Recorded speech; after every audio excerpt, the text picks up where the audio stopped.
Tu t'inquiètes et tu t'agites pour bien des choses, Marthe. Une seule est nécessaire. Marie a choisi la meilleure part. Elle ne lui sera pas enlevée.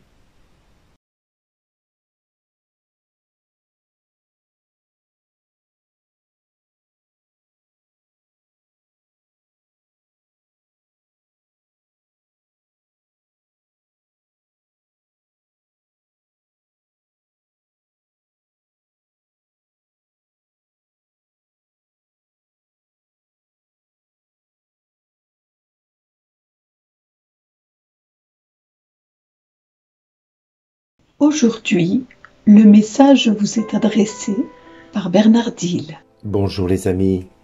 Si à Marie, qui a choisi la meilleure part, elle ne lui sera pas enlevée, Marthe peut se sentir un petit peu lésée. Mais Jésus lui dit, tu t'inquiètes et tu t'agites pour bien des choses. Une seule est nécessaire. Ça ne veut pas dire que la sienne n'est pas utile, mais une seule est nécessaire. C'est celle que Marie a choisie. Or, bien des fois, nous pensons que le monde dans lequel nous sommes nous invite vraiment à nous agiter. Or, une seule est nécessaire. Celle que Marie a choisie était d'écouter la parole de Dieu. Mais j'ai envie de dire que Jésus nous dira à travers Paul, si je n'ai pas la charité, je ne suis rien. Si je n'ai pas l'amour, je ne suis rien. Or, nous voyons là quelque part que l'amour et la charité sont prédominants. La sainteté est importante aussi. C'est notre point de mire que nous devons avoir face à nous, face à l'horizon qui a tendance souvent à bouger en fonction de ce que nous vivons dans notre société d'aujourd'hui. Le monde dans lequel nous sommes nous pousse à faire beaucoup de choses. Or, nous pouvons être très très occupés. Mais si nous obéissons à ce que le Seigneur nous dit, soyez féconds, multipliez-vous, remplissez la terre et soumettez-la, comme il le dit dans la Genèse au chapitre 1, verset 28. La terre, le monde, voilà le lieu où nous devons chercher la face du Seigneur. Là où nous devons retrouver notre communion avec le Seigneur. Je ne demande pas que tu les retires du monde, nous dira Jésus, au Père, mais de bien les garder du mauvais. Or, bien des fois, nous pensons que le monde dans lequel nous sommes est un monde inhumain, est un monde cruel. Et c'est vrai que parfois, nous pouvons trouver le monde comme étant un monde cruel. Mais on peut comparer le monde comme étant un autel sur lequel nous devons nous offrir à Dieu, nous et notre prochain. Un autel sur lequel Dieu attend de nous que nous soyons des personnes qui offriront un sacrifice de louange, parce que nous n'avons pas envie de vivre dans ce monde, parce que nous sommes d'abord citoyens du ciel et non pas concitoyens de la terre. Je dis bien citoyens du ciel, c'est-à-dire que notre cœur est déjà là-haut, parce que par notre baptême qui nous fait de nous des prêtres, des prophètes et des rois, nous sommes d'abord appelés à rechercher ce qui plaît à Dieu. Et Dieu, dans son infinie bonté, n'a pas voulu que nous nous dispersions à droite et à gauche. Il a voulu que nous allions à l'essentiel, à ce qui est nécessaire, l'écoute de la parole de Dieu. Et c'est ce que Jésus dit à Marthe, parce que malheureusement, nous sommes bien souvent des Marthes en puissance, dans lequel nous ne cessons de nous agiter. Une époque dans laquelle nous sommes où tout doit aller très très vite et où l'activisme prend le pas sur le spirituel, où l'activité du quotidien prend le dessus sur notre temps de prière que nous devrions donner à Dieu. Nous devons souvent faire pour faire, et ça c'est vraiment le bas qui blesse. C'est souvent ce qui nous gêne aujourd'hui dans notre temps de prière personnelle.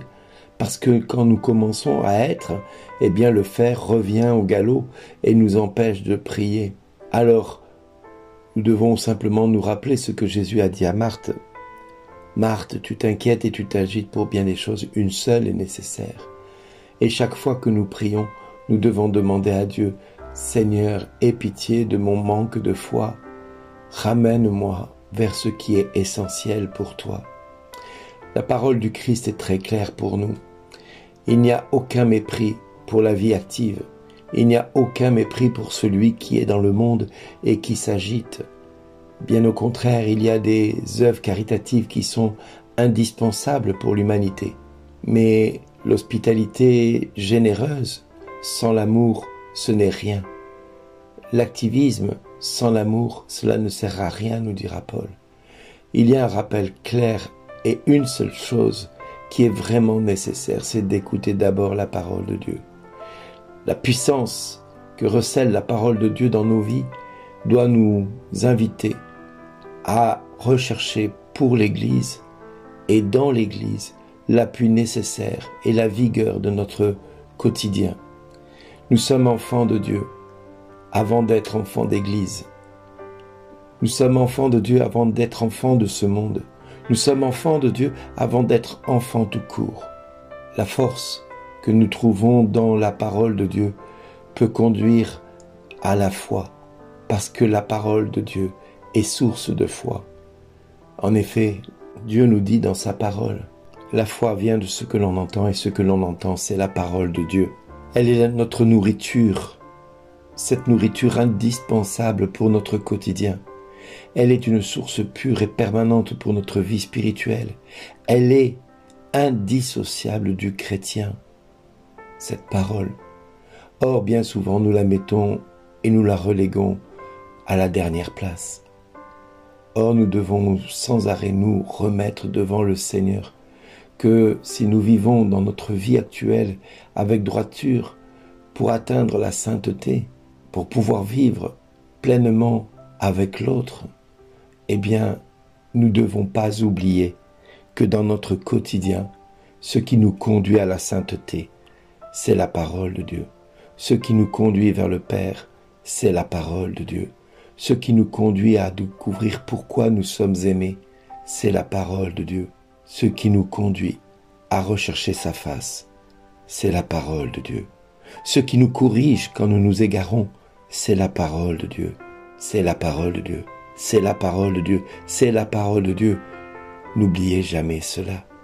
Alors mes amis, en ce jour où Dieu veut vraiment que nous soyons tournés vers lui, recherchons sa face, recherchons son cœur, recherchons ce qu'il attend de nous à travers la parole de Dieu.